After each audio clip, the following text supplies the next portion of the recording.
Hi FLC family, happy Sunday and welcome to the church. Senang sekali bisa bertemu dengan FLC family hari ini, terutama bagi Anda yang baru pertama kali beribadah di tempat ini. Selamat datang di GBI Forward Living Church. Bersama saya Nisha, inilah FLC Sunday News untuk minggu ini.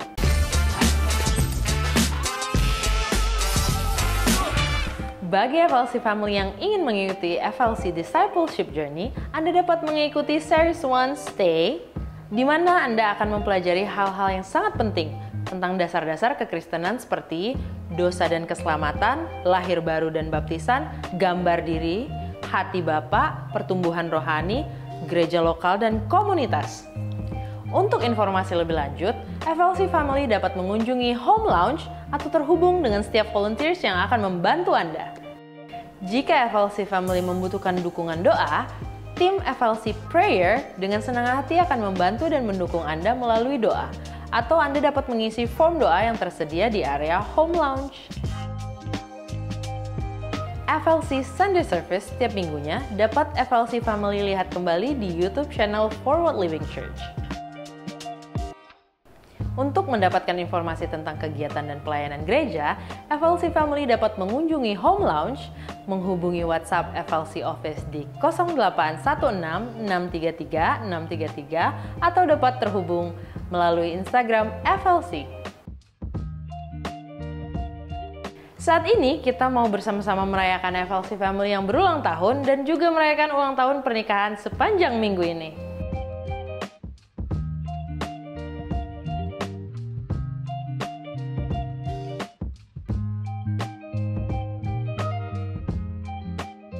Mari siapkan hati kita untuk memuji dan menyembah nama Tuhan, serta menerima dan mencatat setiap kebenaran firman Tuhan yang disampaikan hari ini.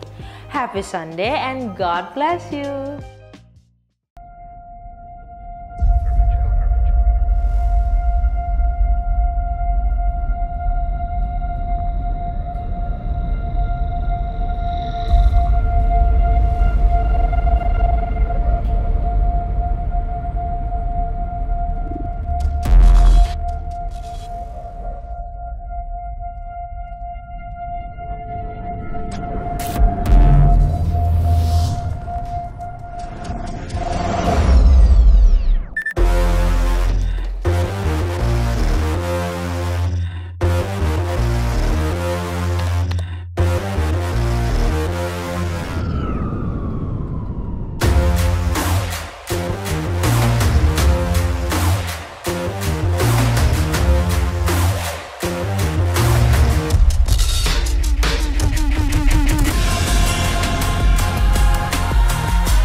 Puji nama Tuhan, Shalom. Selamat pagi Forward Living Church.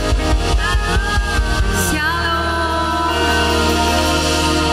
Seberapa dari kita yang merasakan kebangkitan Kristus ada dalam diri kita pagi hari ini, amin.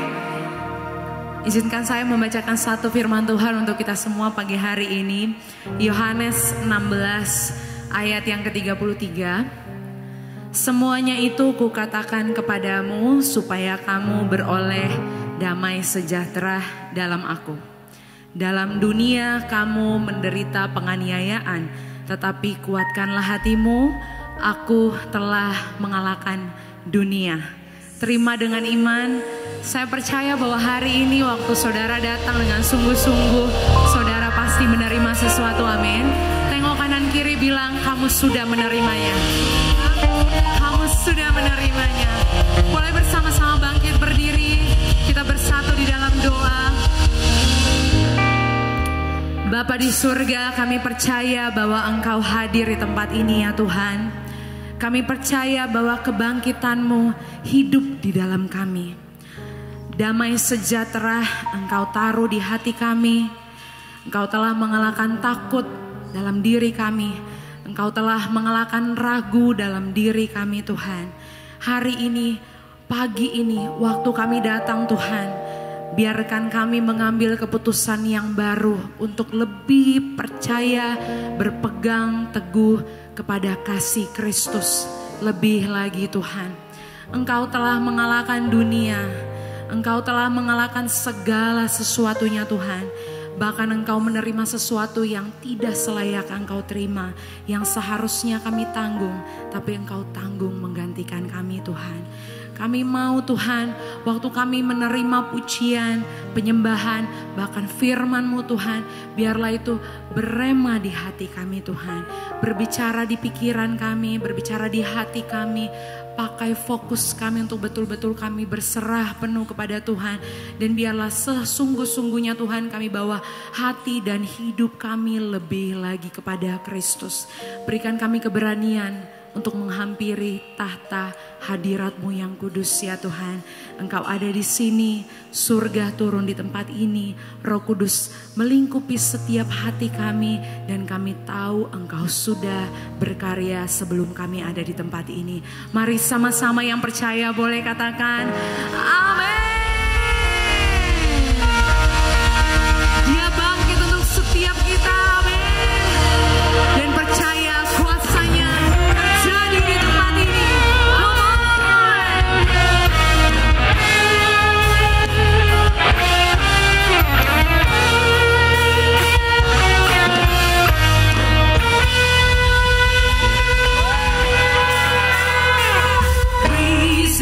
His reason forever glorified. Oh, reason, His reason, King Jesus is alive. Hallelujah.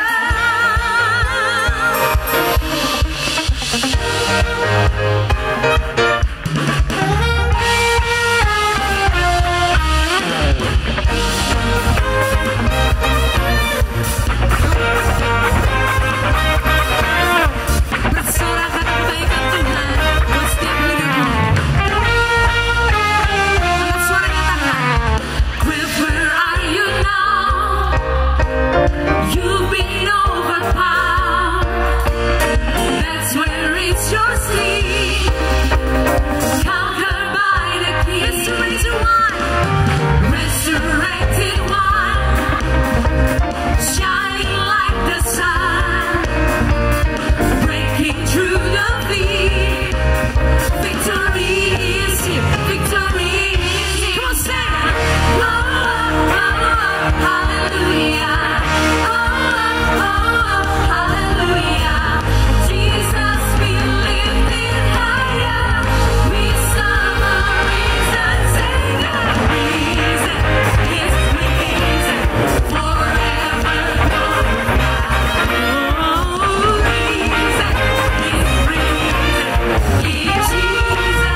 Puji nama Tuhan. Bersuka cita senantiasa sebab Dia bangkit di hatimu. Orang yang bangkit selalu bersorak-sorai. Orang yang bangkit selalu mengalami kehidupan. Dan biarlah itu terjadi bagi setiap kita di tempat ini, amin. Ambil saat teduh sejenak bersama Tuhan. Thank you Jesus.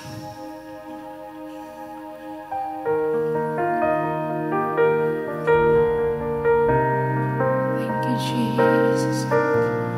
Naikkan syukurmu buat Tuhan. Naikkan syukurmu lebih lagi buat Tuhan. Terima kasih Tuhan. Penebusan yang kekal yang Kau buat. Pendamaian yang kami terima Tuhan. Karena pengorbanan Engkau di hidup kami. Semua hanya karena anugerah-Mu. Bukan karena usaha kami Tuhan.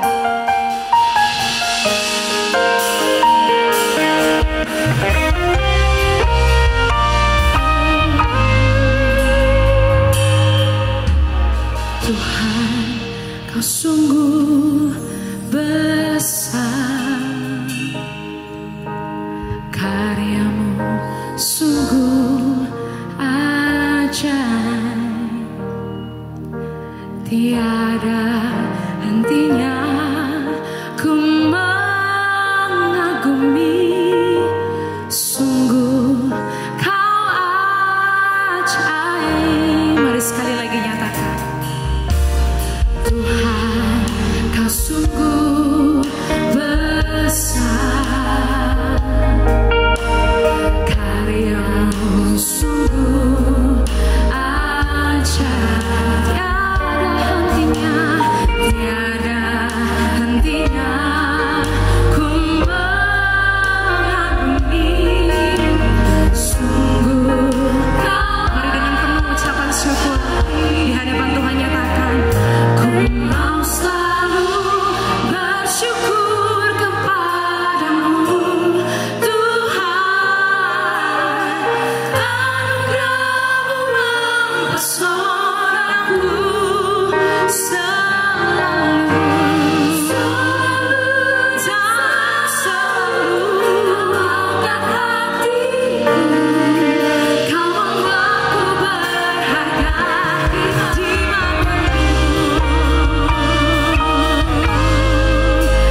bangkit berdiri.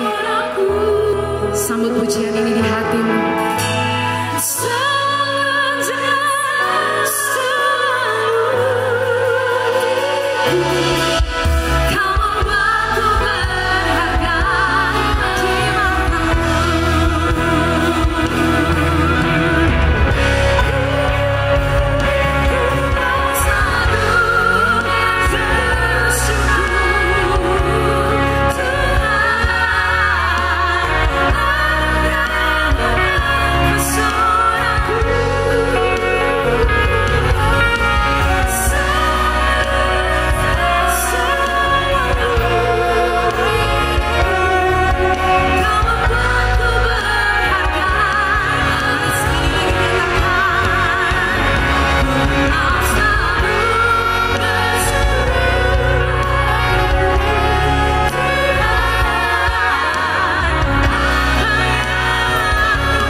kami bersyukur.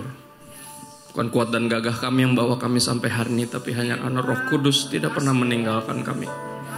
Bukan kebaikan kami, tapi karena kebaikan Tuhan. Bukan kesetiaan kami, tapi karena Engkau tetap setia bahkan ketika kami gagal setia. Dan waktu ini Tuhan, kami mau merayakan kebangkitan-Mu yang membangkitkan kami, kemenangan-Mu yang membawa kami bersamanya. Dan di saat ini kami ambil bagian terbaik ini dengan duduk di bawah kaki-Mu, mendengar isi hati Tuhan, membuka hati kami selebar-lebarnya, membuka isi hati Tuhan, firman-Mu sebanyak-banyaknya, karena kami tahu iman kami hanya bisa timbul dari pendengaran akan firman Tuhan. Bicaralah Bapa, kami siap mendengar. Kami minta bantuan Roh Kudus kepadamu Bapa yang baik, di dalam nama Yesus. Amin. Shalom semua, silakan duduk. Yesus bangkit, haleluya. Yes. Paskah selalu spesial karena jadi sebuah pengingat, karena banyak dari kita, cukup banyak, yang hidup dalam kegalauan seolah Yesus cuma mati di salib. Ya, padahal dia juga bangkit pada hari yang ketiga. Jadi banyak dari kita yang hidup dalam seperti perkabungan melulu, ya bukan dalam perayaan. Ya, saya percaya ya harus, nggak boleh kita lupakan pengorbanan Kristus tentu saja, tapi jangan stuck di situ. Ya, kalau kita jadi kayak murid-murid yang kehilangan keberanian, kayak orang-orang yang kalah, padahal enggak. Jangan pernah lupa, Yesus bukan cuma disalib. Jadi ketika kita lagi bergumul dengan dosa kita jatuh, kita enggak berkutat di situ aja, nunduk aja terus, galau aja, Yesus udah mati lagi buat gue disalib, kok gue gini-gini aja ya. Hidupnya dalam kedukaan terus. Kita jangan pernah lupa dia juga bangkit, dan biar melalui hidup kita merayakan kebangkitannya.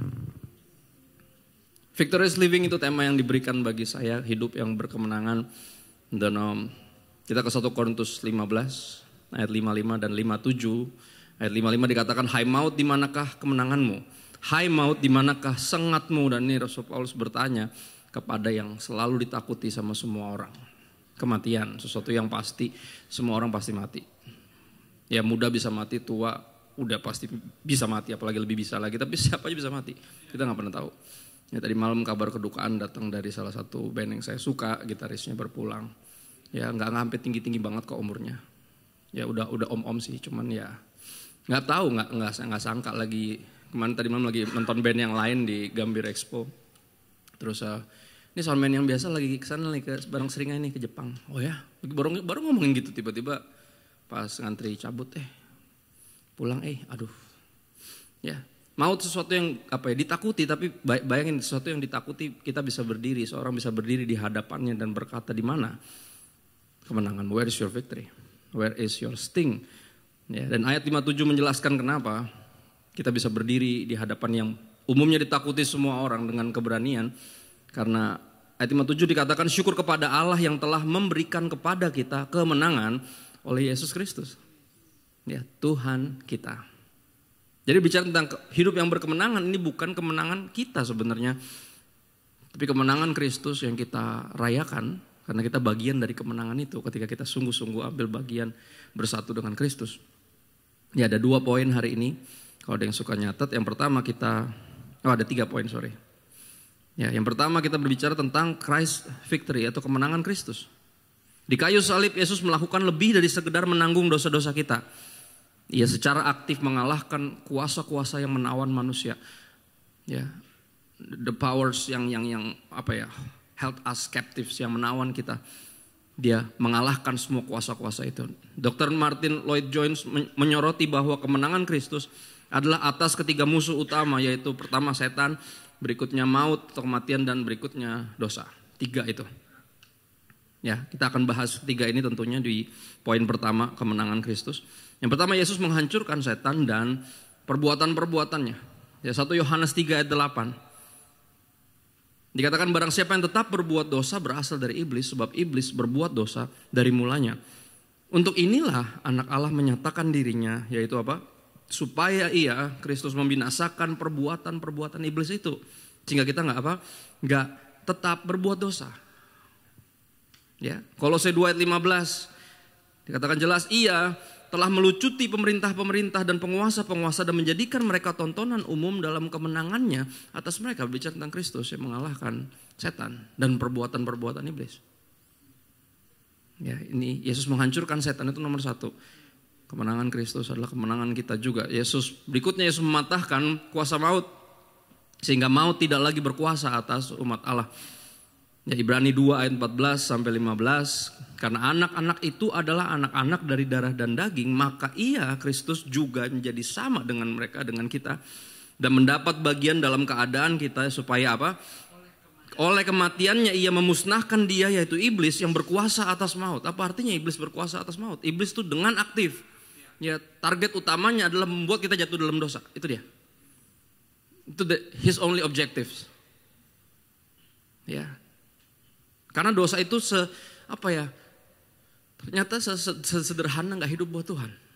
Ternyata itu bukan sesuatu yang sepele sebenarnya. Kita itu salah, nggak tepat sasaran. Kalau Tuhan nyiptain kita untuk kemuliaannya, kita hidup buat kemuliaan kita sendiri. Walaupun yang kita lakukan hal-hal yang baik dan patut dipuji, bikin orang terpana, bikin orang kagum. Tapi itu semua dosa. Kenapa? Karena kita nggak mestinya melakukan itu buat kepentingan dan kemuliaan kita, tapi buat Tuhan. Ya. Ayat 15, dan supaya dengan jalan demikian, ya, Yesus ambil bagian dalam keadaan kita dan mati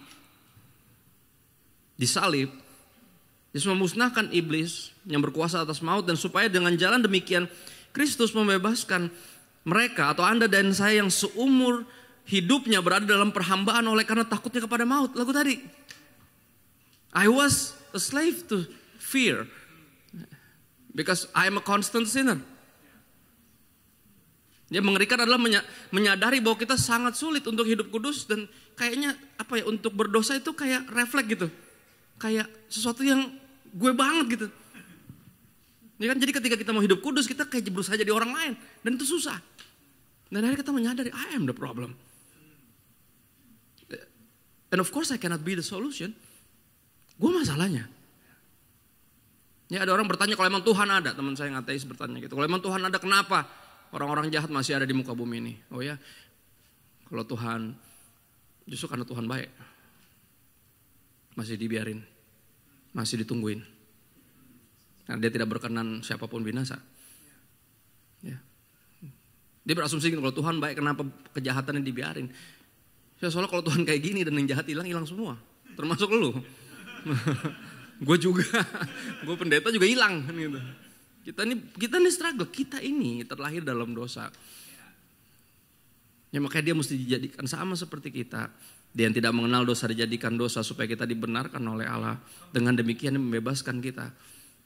Yang seumur hidupnya berada dalam perhambaan oleh karena takutnya kepada maut, sehingga kita bisa bernyanyi, I'm no longer a slave to fear, for I am a child of God.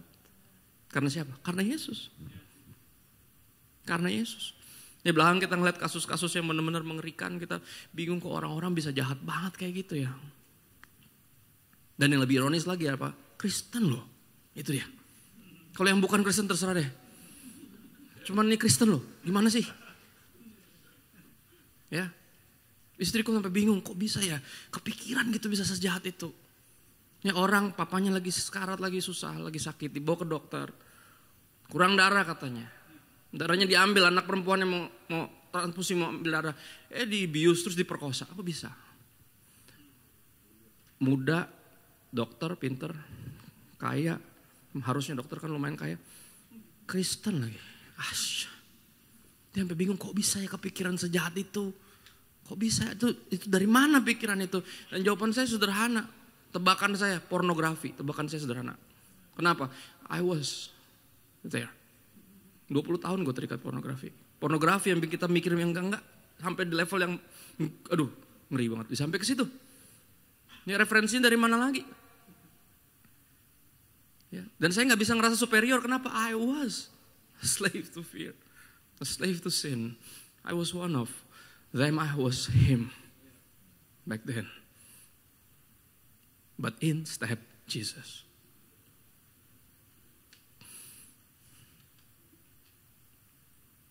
Sehingga kita bisa sekali lagi bernyanyi, I am no longer a slave to fear, for I am a child of God. Ya, belakangan ini Jumat Agung Paskah ini aku dibawa renungin sama Tuhan. Kalau malaikat aja bisa jatuh jadi setan, apa kabar manusia? Ya gak? Malaikat yang kudus loh. Kita jauh dari malaikat, tapi uniknya kita dekat di hatinya Tuhan. Aneh kan? Ada yang ikutin serialnya Daud di Prime? Lagi ada tuh, lagi jalan tuh. Prime jarang ya yang download Prime ya, rata-rata Netflix, asik. Prime juga bagus-bagus loh, khususnya yang Daud ini. Ya ada yang pernah baca Daud dan mual? Tentang kisah Daud dan mual, gak ngerasa heroik, ngerasa kayak ada ya orang kayak gini, gila. Ngambil, ini orang suaminya lagi maju berperang, istrinya diambil sama dia. Ini panglima perangnya sendiri, geblok. Kok bisa sejahat itu? Tapi yang anehnya adalah pas baca di Alkitab, kok bisa dia disebut man after God's own heart? What happened? Kan gitu. Jesus, that's what happened. Dan itu berlaku buat kita semua di sini. Jadi ketika ngeliat ada anak Tuhan yang jatuh, kita harus sedih, bukan ngerasa superior. Bukan ngerasa si paling benar sendiri. Kalau gua mah, semua boleh tinggalin lo, gua gak bakal tinggalin lo. Gua rela di penjara bahkan mati buat lo. Omongan siapa itu? Omongan siapa gue tanya? Nonton Last Supper gak? Last Supper kan fokusnya bukan di penyalipan Yesus. Penyalipannya gak nyampe semenit adegannya. Ya fokusnya di mana? Bukan di perjamuan terakhir doang, tapi di dua orang ini. Dua orang murid yang bergumul dan akhirnya dua-duanya mengkhianati Yesus. Yudas Iskariot jual Yesus, tapi jangan lupa yang mengkhianati Yesus bukan cuma Yudas Iskariot, Petrus juga. Ya kan? Kita nggak pernah ngerasa, kita ngerasa kayak gue nggak bakal, gue sih nggak mungkin kayak gini, parah banget, biadab kan gitu. Setan aja minder der, gitu, postingannya gitu, buset. Dan seolah kalau kita nggak bakal kayak gitu, kata siapa? Sekali lagi kalau malaikat bisa jatuh dan jadi setan, apa kabar manusia? Tapi apa puji Tuhan, for Jesus Christ, kan gitu, ya. Yesus berikutnya memerdekakan kita dari kuasa dosa. Ini dia harapan kita satu-satunya, dia harapan kita satu-satunya. Kalau kita akan melakukan hal-hal yang kita gak akan pernah kepikiran, bisa melakukannya. Salah satu pembunuh serial killer ternama Amerika bernama Ted Bundy dibesarkan di keluarga Kristen yang sangat ketat. Tapi dari kecil, dari remaja dia terikat pornografi. Berakhir bukan hanya perkosa dan bunuh banyak orang, tapi bahkan ketika orangnya udah mati masih diperkosa sama dia. Gila gak? Kristen loh, dari kecil. Makanya apa penting? Sekali lagi pengorbanan Kristus dan kebangkitannya memerdekakan kita dari kuasa dosa. Meskipun kita masih berjuang. Sehingga apa? Karena Kristus memerdekakan kita dari kuasa dosa, dosa tidak lagi menguasai kita. Menggoda ya pasti bisa. Tapi menguasai nggak bisa. Kenapa? Roma 6 ayat 6 dan 12 sampai 13. Dikatakan begini sama Rasul Paulus, karena kita tahu bahwa manusia lama kita telah turut disalibkan bersama siapa? Kristus. Tujuannya apa? Teologi. Kita tahu ini. Kan itu teologi, pengetahuan tentang kebenaran, tentang Tuhan. Ya, kita harus tahu bahwa manusia lama kita telah turut disalibkan supaya tubuh dosa kita hilang kuasanya. Itu tujuannya, kita tahu. Tujuannya kita baca Alkitab, ikut Bible study, ikut kebaktian kayak gini untuk dengerin firman Tuhan. Kita tahu kebenaran ini sehingga tubuh dosa kita hilang kuasanya. Agar apa? Jangan kita menghambakan diri lagi kepada dosa. Berarti sempet kan menghambakan diri. Sekali lagi, makanya gak bisa ngerasa superior, cuma bisa ngerasa sedih. Aduh, kasihan banget nih orang. Dia gak ngerti. Ya menyikapi banyaknya yang lock out dari kekristenan. Cuma bisa sedih doang, gak bisa ngerasa superior. Ini kalau gue mah gak bakal tinggalin Yesus sekali lagi. Ya, kita cuma bisa sedih kok gitu. Sayang banget ya dia gak kenal Yesus sungguh-sungguh. Karena kalau yang kenal Yesus sungguh-sungguh gak akan pernah lepasin Yesus. Gak ada yang kayak Yesus. Yang menyadari bahwa dia segalanya gak mungkin lepasin Yesus. Kalau Yesus segalanya kita lepasin Yesus. We have nothing. Kan dia segalanya. Kita cuma bisa sedih dan berdoa, aduh siap. Semoga dia kayak Petrus. Ntar insaf kan gitu.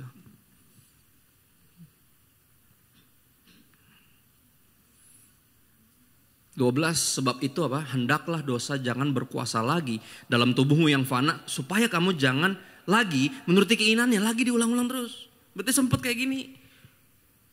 Ya. Dan janganlah kamu menyerahkan anggota-anggota tubuhmu kepada dosa untuk dipakai sebagai senjata kelaliman. Tapi serahkanlah dirimu kepada Allah sebagai orang-orang yang dahulu mati, tapi yang sekarang hidup. Lihat, kekristenan bukan bicara tentang orang jahat belajar jadi baik. Semua agama yang lain mengajarkan itu, makanya semua agama itu baik. Tapi gak ada yang bisa nyelamatin, termasuk agama Kristen. Kita diajarkan bahwa kita ini bukan orang jahat belajar jadi baik, kita ini orang mati, tapi dibangkitkan. Oke?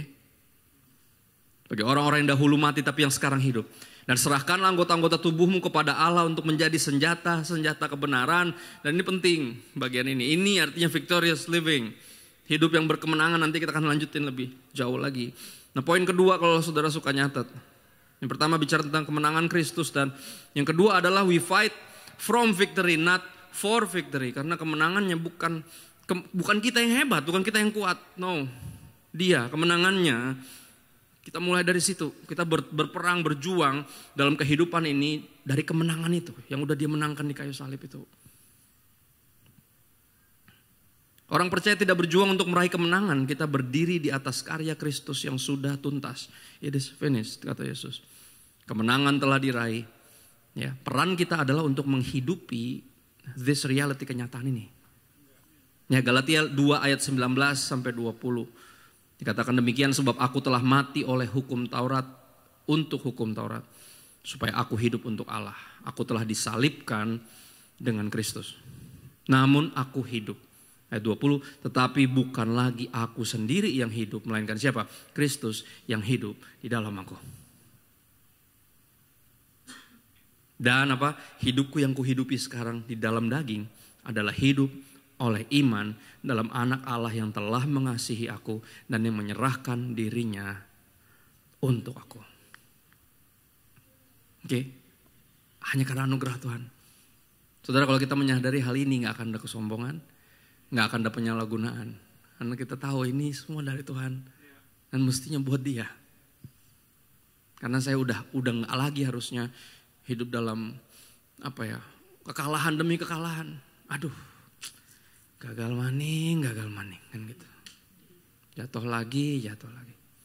Pastor, beta jatuh lagi. Kenapa lagi? Ya, gimana ya? Beta udah susung sebenarnya, tapi perempuan itu ular. Kenapa jadi nyalain orang lain? Kalau lu udah sungguh-sungguh, kalau lu jatuh yang lu salahin lu, bukan orang lain kan gitu. Ya tapi mau gimana dong, kan Tuhan Yesus berkata roh penurut tapi daging lemah. Aduh, ayat itu lagi muncul. Ayat favorit lu kan.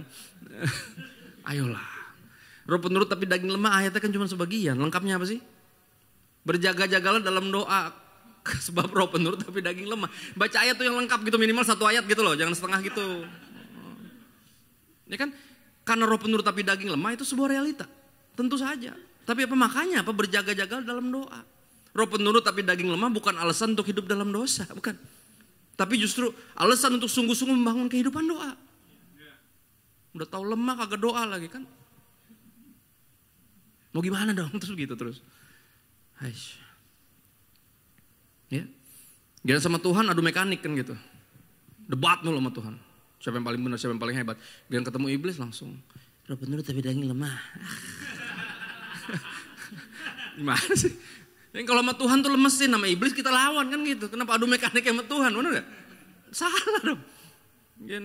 Gila sama dia udah mulai jadi begini tiba-tiba. Ya kan? Ayo dong. Kenapa kita kuatnya di hal-hal yang gak perlu gitu loh. Ini gak, kita jagonya di hal-hal yang gak penting.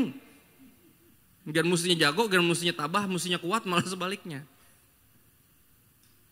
Tapi itu kita. Tapi apa? Thank God for Jesus. Anak Allah yang telah mengasihi aku dan menyerahkan dirinya untuk aku. We fight from victory. Kemenangannya. Dan tugas kita sekali lagi untuk menghidupi kebenaran ini. Let's live it out. Kalau memang Kristus yang menang dan kita bagian dari tim yang menang, ayo. Lift up your head. Ayo dong. Nah, jangan nunduk terus, aduh. Enggak. Kita harus merayakannya. Yang merayakannya dengan apa? Dengan hidup yang berkemenangan, itu dia. That's the only possible way kita merayakan kemenangan Kristus. Dengan apa? Menghidupi kemenangan itu. Kita menghidupi, kita punya hidup yang berkemenangan. Apa artinya hidup yang berkemenangan? Ini poin terakhir kita dan ini poin utamanya karena ini judulnya. Ya, yang artinya merdeka untuk menjalani ada 3 hal. Yang pertama, hidup dan tujuan yang baru. Itu yang pertama.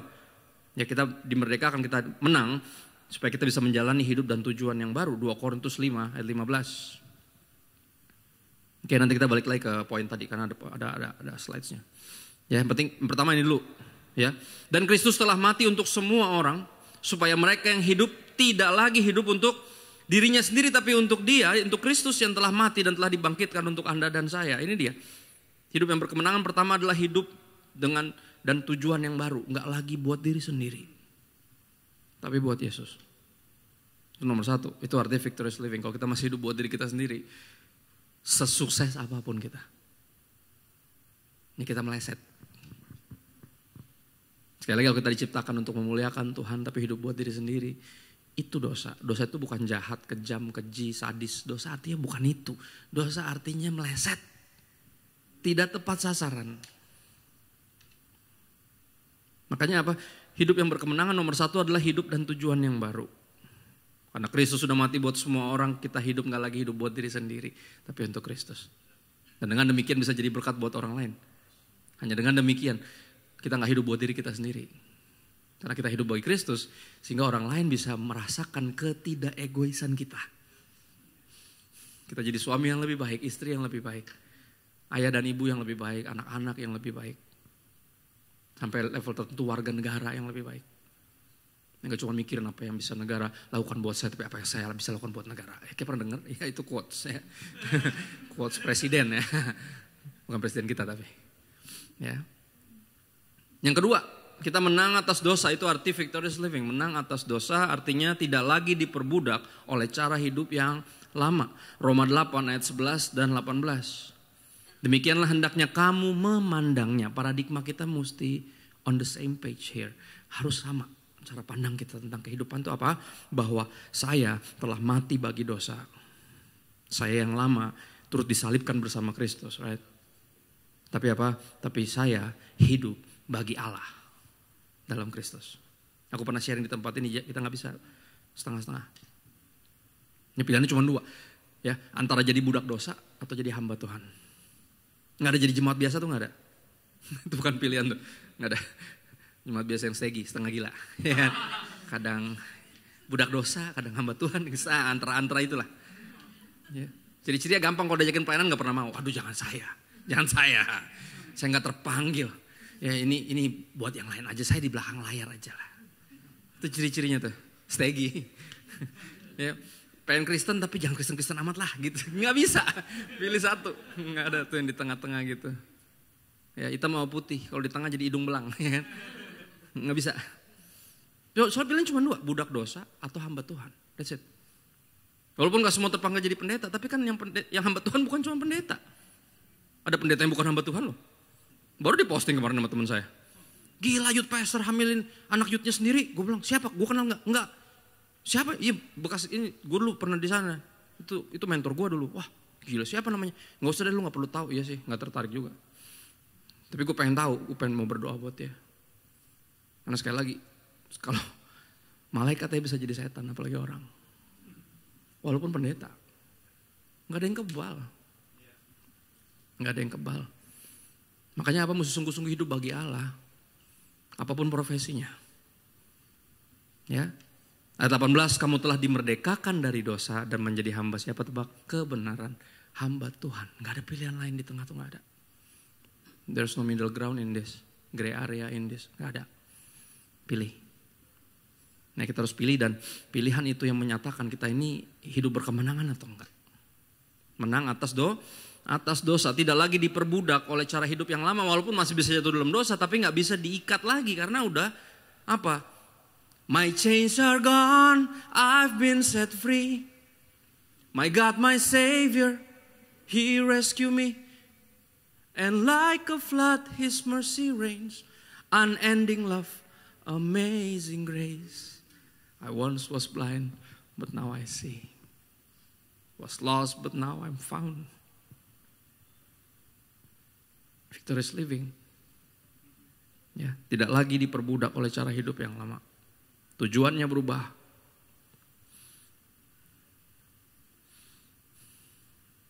Kegiatannya juga berubah. Mungkin masih ngeband, tapi sekarang ngebandnya udah bukan buat dirinya sendiri lagi. Ngeband buat Tuhan sekarang.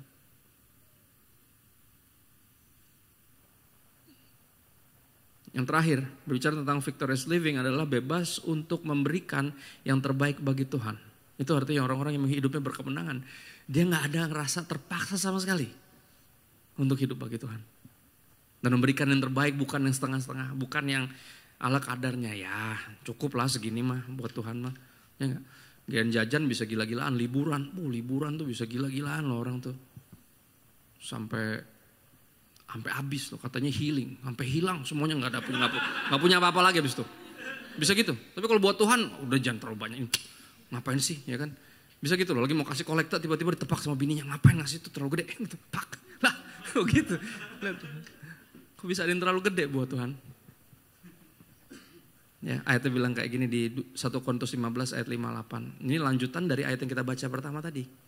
Tentang kemenangan dalam Kristus. Di mana Rasul Paulus berkata, hai maut, di manakah kemenanganmu? Hai maut, di manakah sengatmu? Ayat 57, syukur kepada Allah yang telah memberikan kepada kita kemenangan oleh Yesus Kristus Tuhan kita.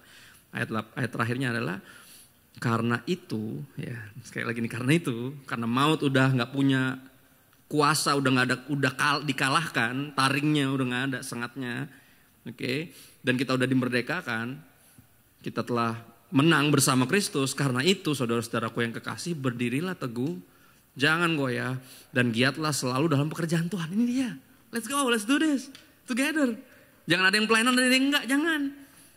Walaupun gak semua pelayanannya yang tampil, enggak usah, ini bukan tentang siapa yang tampil, tapi semuanya ambil bagian dalam pelayanan. Menyadari bahwa yang di atas mimbar ini gak lebih berharga atau dihargai daripada yang gak kelihatan di belakang-belakang sana. Saya bisa berdiri dimanapun pelayanan, khotbah karena ada yang berlutut berdoa di rumah buat saya. Dari ibu saya, dari saya kecil, dari saya masih bengal belum menemukan panggilan Tuhan. Dan dia masih terus berdoa. Dia terus selalu paling sering promotin poster-poster saya di WA group keluarga. Praying for you son, thank you mom, selalu. Dan ketika saya punya istri saya, tim doa saya makin banyak. Dan saya bilang sama anak-anak saya, doain papa ya, papa yang pelayanan. Lihat tim doanya makin banyak. Ya pastor doain saya, follower saya selalu bilang gitu, jangan doain saya. Kalau saya doain kamu terus yang doain saya siapa? Kan gitu. Kita harus saling mendoakan. Ya dong. Nah, kita bilang gitu, giatlah selalu dalam pekerjaan Tuhan. That's so victorious living right there. Ini habis ini aku berharap ada yang digerakkan Roh Kudus, nggak perlu. Lu udah tahu kan ini gunanya kita belajar firman. Lu menyadari ya. Udah capek gue jadi budak dosa, udah muak gue jadi budak dosa. Ya udah ayo jadi hamba Tuhan, let's go. Pilihannya cuma 2. Datang, gembalanya datang ke ketua komselnya dan bilang, what can I do? What can I do for the kingdom of God? Saya gak punya banyak, saya gak bisa banyak. Tapi pasti ada yang bisa kita ambil bagian di dalamnya. That's a victorious living right there. Ayo. Ya. Berdiri teguh, jangan goyah, giatlah selalu dalam apa? Pekerjaan Tuhan, sebab kamu tahu bahwa dalam persekutuan dengan Tuhan. Lihat. Segala jerih payahmu tidak sia-sia. Tapi jerih payah pelayanan kalau gak dalam persekutuan dengan Tuhan, sia-sia. Kenapa kita pelayanan kering? Karena gak dalam persekutuan dengan Tuhan. Pelayanan sih, tapi gak dalam persekutuan. Jadi kerasa selalu kayak, kenapa mesti gue terus sih begitu? Gak ada, justru seneng. Kalau bisa dipercayain lagi, karena akan ada momennya di mana kita ntar digantiin orang lain. Kita udah gak mampu lagi. Ini berapa hamba Tuhan terus melayani Tuhan tiap minggu khotbah sampai akhirnya udah gak bisa khotbah lagi. Salah satu yang saya kagumi seumur hidupnya, puluhan tahun pelayanan. Ya akhirnya mesti mengumumkan saya udah, ini mimbar terakhir saya udah gak mampu lagi bahkan untuk berkhotbah. Ya, saya pengen sampai kayak gitu loh. Sampai benar-benar udah gak bisa ngapa-ngapain lagi. Jadi mumpung masih kuat, masih sehat, masih bisa. Let's do this. Ayo. This is a victorious living right here. Ya kemenangan Kristus, kalau emang kemenangan Kristus adalah kemenangan kita, ayo. Karena ini cara satu-satunya untuk gak terus-terusan kekamaning kan gitu. Ya, ya. Bahkan untuk gini, berapa terapi, berapa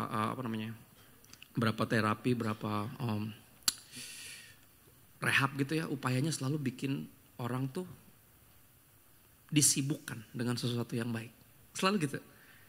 Ya teman saya anak band, anak metal, narkoba kan. Sampai tempat narkoba lagi ngerajut udah kayak nenek-nenek. Gue bilang ngapain lo? Gue bilang biar ada kegiatan katanya. Emang ada kegiatan lain lo bikin lagu kayak atau apa gitu, ngeband kayak di sini. Masa mesti kayak oma-oma gitu ngerajut. Soalnya gue udah masalah emosi gitu. Jadi kalau emosi ngerajut, yang ada robek itu rajutan kayak apa sih ribet kan gitu. Enggak bantu. Tapi itu dia. idenya adalah seperti disibukkan dengan kegiatan yang positif sehingga nggak punya waktu untuk yang negatif. Ya, banyak kali sekali lagi, bahkan contoh pornografi adalah ya secara survei itu diakses di jam kerja loh.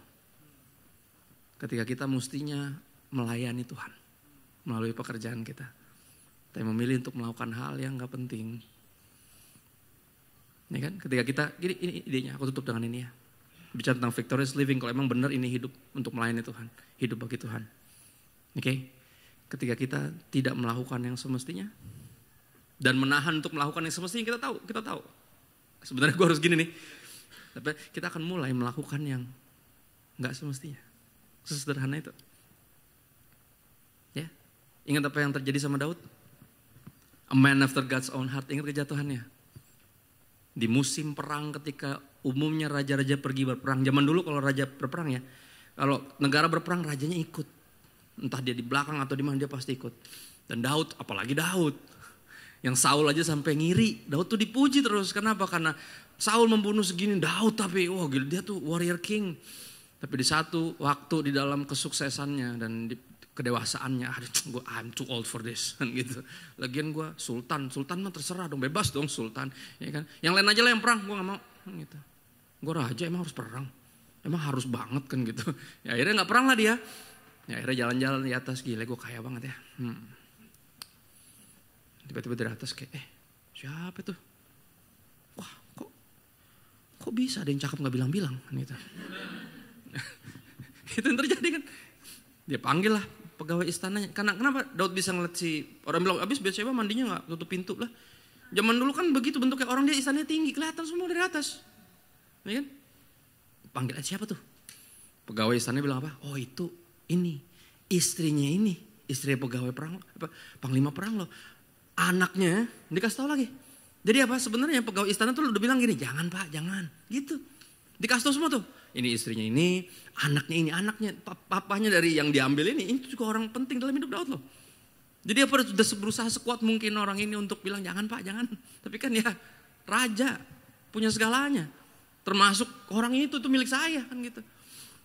Ya, akhirnya terjadilah kejatuhan terbesar. Kapan terjadinya? Ketika dia mestinya perang tapi enggak. Dalam hidup ini mesti kita hati-hati.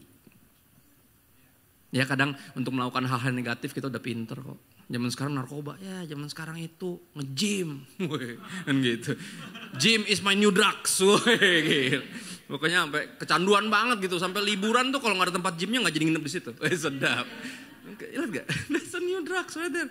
Tapi bukan gitu. Bukan. Ya, sekarang udah pintar, udah menghindari yang gitu-gitu. Udah gak kebut-kebutan. Zaman dulu kan trek-trekan ya kan. Wah, bawa rantai. Pokoknya zaman dulu kan gitu ya, lawan arah. Wah, naik motor semuanya. Anak motor semua, kan dulu gitu ya. Zaman sekarang mah anak sepeda. Wes. Ya kan bedanya apa? Sama-sama buang waktu. Kalau nggak ada urusannya sama kerajaan sorga, bener gak?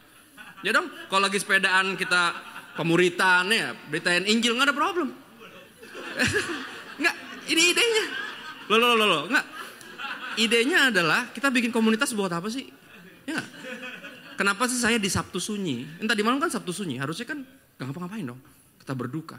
Saya malah nonton konser malam-malam ya. Ngapain coba? Ya nyari jiwa, bangun komunitas. Karena banyak anak-anak Tuhan yang udah gak mau ke gereja. Akhirnya stuck di bandnya sendiri, nyasar di situ dengan semua popularitas dan duit dan akhirnya tinggalin bininya atau ngapain. Puji Tuhan berapa nyari saya dan ketemu lagi ya, balik lagi sama bininya. Puji Tuhan. Kita ada di sana untuk kerajaan sorga, buat apa lagi sih? Ya sekarang orang udah pinter kok kegiatan mana yang sekarang yang musuhnya itu sebenarnya yang berbahaya itu justru yang positif, bukan yang negatif. Tapi ini bukan masalah kegiatannya masalahnya. Kegiatannya bisa positif kalau bukan buat Tuhan. Meleset. Setan tuh pinter, kita mesti hati-hati. Ya, Daud hanya sesederhana karena dia ngerasa raja. Dia gak usah perang, gara-gara dia gak perang. Ya malah begitu, kejatuhan terbesar dia kan itu. Gara-gara dia memilih untuk gak melakukan yang mestinya dilakukan. Karena ngerasa, it's my life kan gitu. Terserah gue dong mau ngapain. Emang mesti perang apa kan gitu. Ini tuh akibatnya ketika gak berperang ya kan. Pertanyaan, emang mesti pelayanan apa? Ya menurut Ngana. Sekali lagi, semua dosa yang kita lakukan karena kita gak melakukan yang semestinya. Tapi kemenangan Kristus meyakinkan kita, we're on the winning team. The winning team keep on winning. Artinya nggak puas hanya dengan selamat sendiri.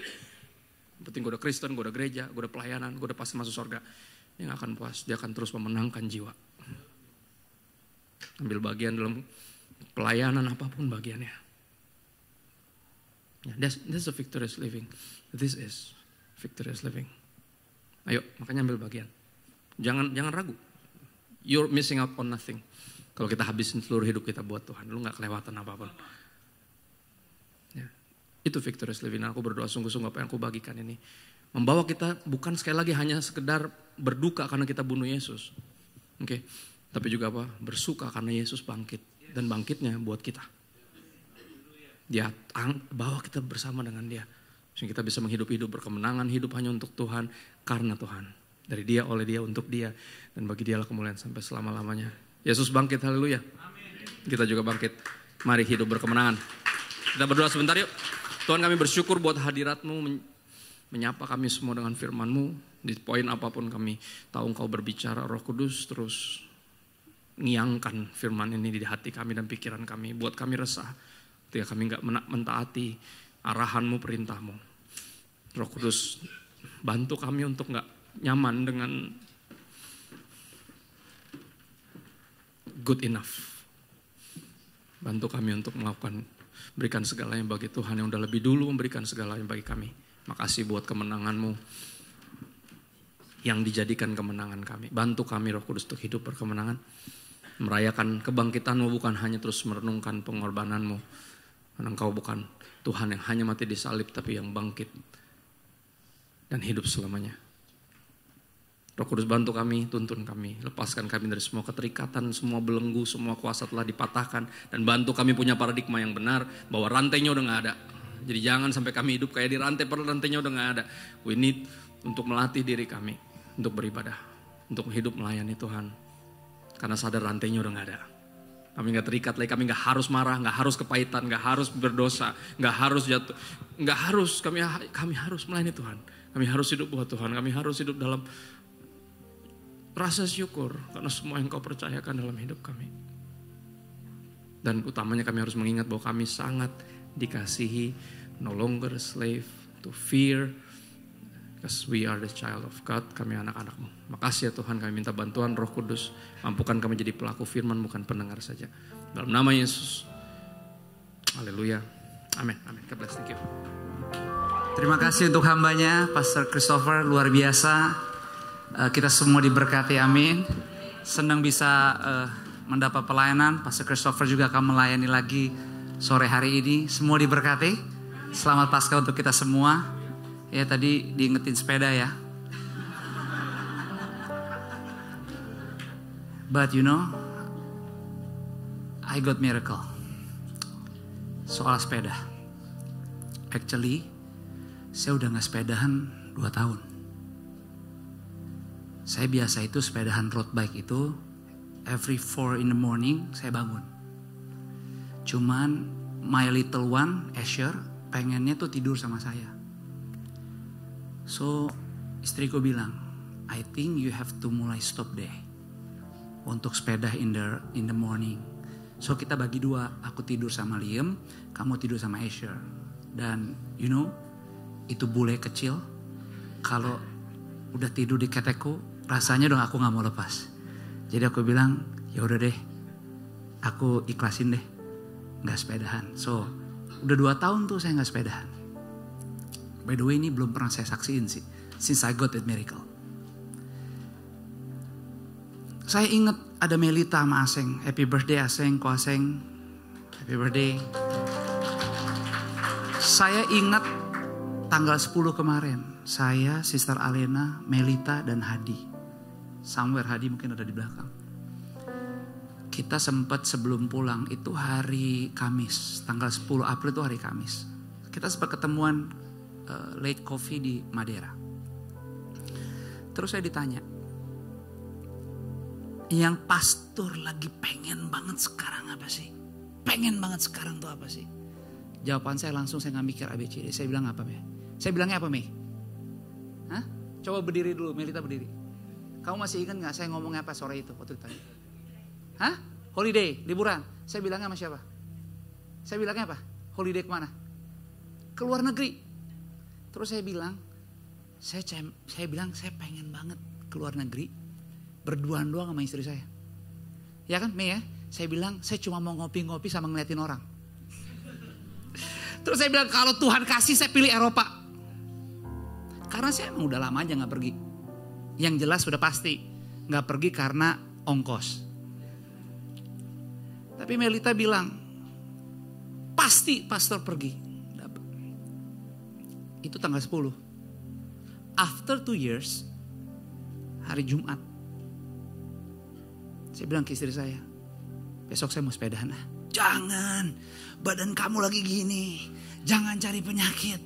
Udah. Saya bilang saya pergi sepedaan bentar. Saya akan tetap coba pelan-pelan, kalau saya nggak bisa saya balik lagi. Ya udah, jangan dipaksa ya. Itu hari Sabtu tanggal 12. Saya bangun jam 4, saya pemanasan hampir 40 menit, baru saya sepedaan. Saya ketemu sama teman-teman saya hari Sabtu, tanggal 12 April, jam 5 pagi di FX. Lalu saya muterin 2 lap, sampai jam 6. Terus saya berhenti sama teman-teman saya ngopi. Yang aneh tau gak apa? Saya punya teman lama, a very old friend. Pas lagi kita ngopi, jam 6.30 mataharinya udah terang tuh, panas. Tiba-tiba saya lihat teman saya udah lama gak ketemu. Dan bukan Kristen. Dia pakai mobil, manasin mobil gitu, mobil tuanya dia. Turun, dia parkir. Saya bilang, udah lama gak ketemu. Apa kabar? Baik. Wah, dia bilang, I saw you having problem ya. Back pain. Ya. Sebulan lalu saya bilang, wah ada sepedaan lagi, hebat banget. Saya bilang, it's miracle. Bagi-bagi dong mujizatnya katanya. Terus dia bilang, saya pengen banget tuh sepedaan. Karena dia sepedaan juga ternyata. Tapi saya gak pernah sepedaan bareng sama dia. Dan road bike juga. Jadi sepeda road bike itu sepeda yang di aspal yang bongkok. Dia bilang ini saya pengen banget deh sepedaan tapi gak mau di Jakarta katanya. Ngeri mobil. Serem motor-motornya. Enak Jos kita sepedaan tuh di luar negeri katanya. Di Itali.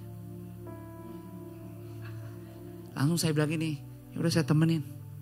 Ajak-ajak saya dong, ntar saya temenin deh. You know, that conversation even gak nyampe 30 detik.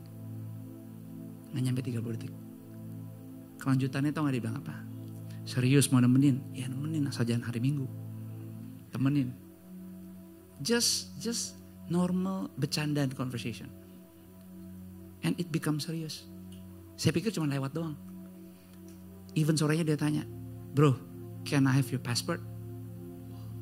Mau kemana bro? Kita jadiin bener katanya bulan Juni.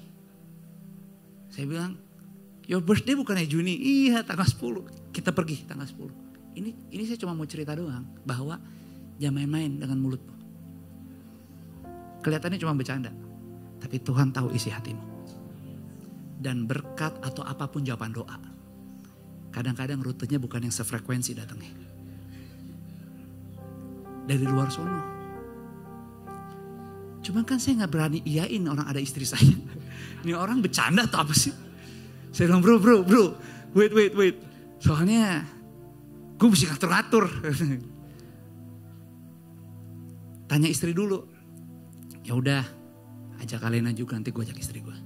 Tapi anak-anak gak usah ya. Dalam hati saya, wah kalau ajak istri anak-anak kita bisa titip dulu di tantenya. Ada sepupu-sepupu juga. Tapi saya mau bilang, persis waktu ditanya hari Jumat tanggal 10.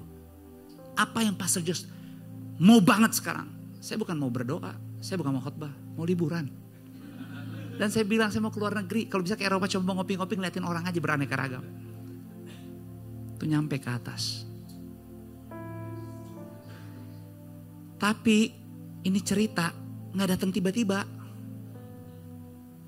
Karena seperti saya selalu bilang, Kristen yang paling kuat adalah waktu taat dan melakukan di saat tidak banyak orang lain melihat.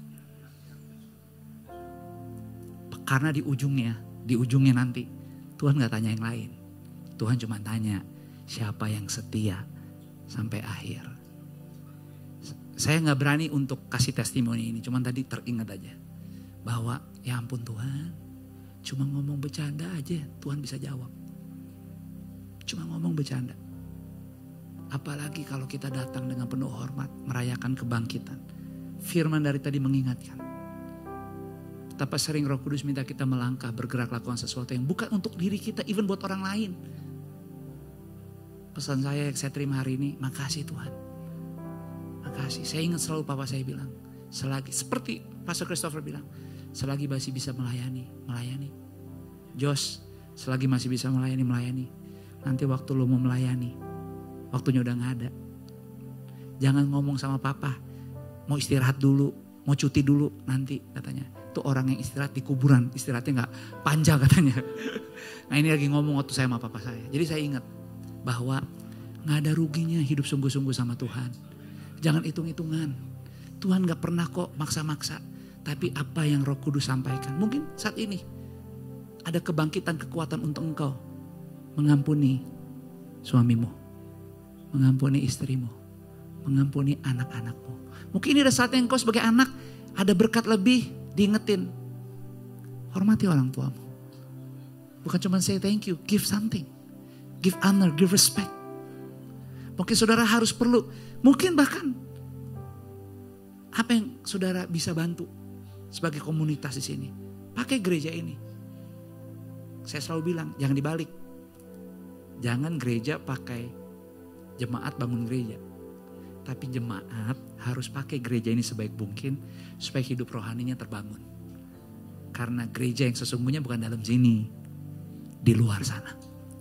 Itu sebabnya saling mendoakan, saling menguatkan. Dan percayalah kita gak sendirian. Kuasa Tuhan bekerja di dalam kita. So sekali lagi selamat, Tuhan kita bangkit. Dosa sudah dikalahkan. Setan sudah dikalahkan. Sakit penyakit. Bahkan neraka sudah dikalahkan. Kebangkitan bicara hidup kita. Melepaskan tubuh kita daripada kematian dan dosa. Dan hari ini Tuhan layakan semuanya. Jadi selamat merayakan Paskah 2025. Dan lanjutkan hidup kita dalam Tuhan yang terbaik. Hanya bersama dengan Tuhan. Berikan tepuk tangan buat Tuhan. Mari sama-sama kita bangkit berdiri. Arahkanlah hatimu, angkatlah kedua belah tanganmu. Terimalah berkat daripada Tuhan. Berkat kasih, rahmat, anugerah, damai sejahtera, sukacitanya Bapa melimpah turun memenuhi setiap bagian ruangan di hidupmu. Dan dia terlibat dalam segala sesuatu. Sebab dia Immanuelnya kita.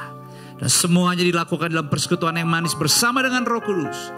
Mulai dari detik siang hari ini sampai selama-lamanya. Di dalam nama Bapa, Putra dan Roh Kudus, di dalam nama Tuhan Yesus kita yang sudah menerima berkat dan siap dipakai menjadi berkat. Dengan sukacita yuk sama-sama semua katakan amin. Berikan tepuk tangan buat Tuhan.